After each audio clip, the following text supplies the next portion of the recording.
The media's silence on White House Press Secretary Jen Psaki's attack on Fox News Peter Doocy is the perfect example of the left's double standard.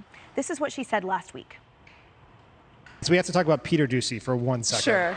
Is he a stupid son of a or does he play a stupid son of a on TV? He works for a network Okay. that provides people with questions that nothing personal to any individual, including Peter Doocy, but might make anyone sound like a stupid son of a So where's the backlash?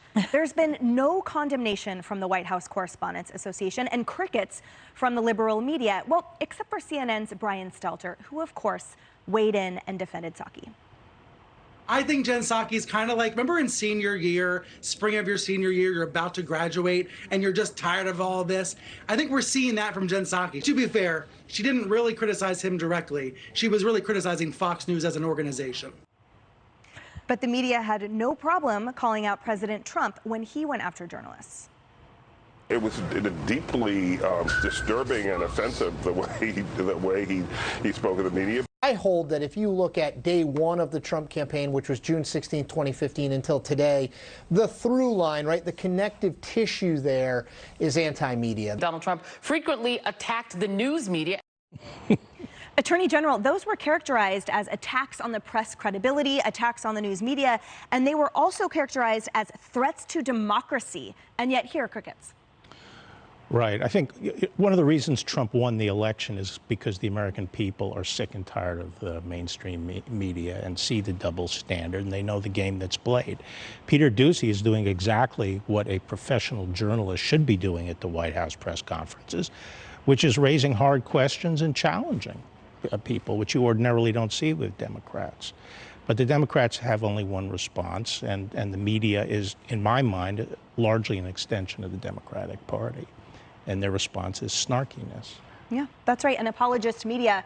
And Jackie, so the bottom line is, for Peter Doocy, for doing his job, he was met with profanity, right? And this kind of, this mocking of a journalist, and he dared to actually do his job, and now the media is complicit in covering that up. Right, and let's first recall that it was the president himself who used the expletive to describe Peter Doocy. Now it's Jen Psaki who is continuing to make fun of it. You know, I think she does have a case of senioritis, and she should just go already if she's got a media gig lined up. She stood on the podium during one of her conferences and was talking about how she is, you know, completely above board and following all the rules and the ethics. And you see an interview like this and say, oh, really? Did all of that just fly completely out of the window? If you're going to go do one thing, go do it. Don't stand there, use double standards, pretend to be representing the administration and the people of this country and answering questions honestly and fairly, and then target one member of the media or the network, however you want to look at it.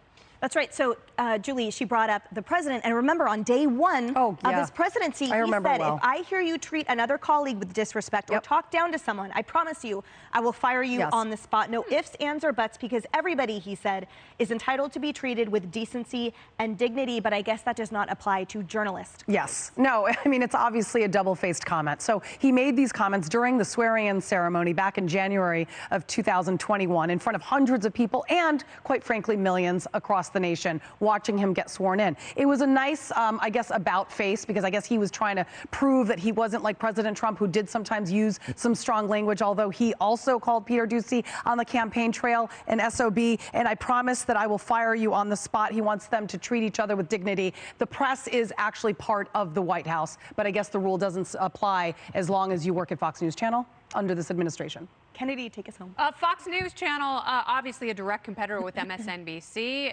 Again, an ethical breach on her part. But she said something that was very telling. So she thinks that other people write questions for journalists. So if that's what she thinks that other people are going to prepare for her and write her material, which means she is going to fail utterly at MSNBC if she is not going to do her own work, which is what Peter Doocy does. It's what Jackie Heinrich does. It is what everyone does who works in their capacity. They write their own questions, they write their own follow-ups, and these are some of the few remaining honest agents in Washington who are calling truth to power. So good for them. I'm glad they make her nervous. And if she thinks someone else is going to do her work for her, good luck, sister.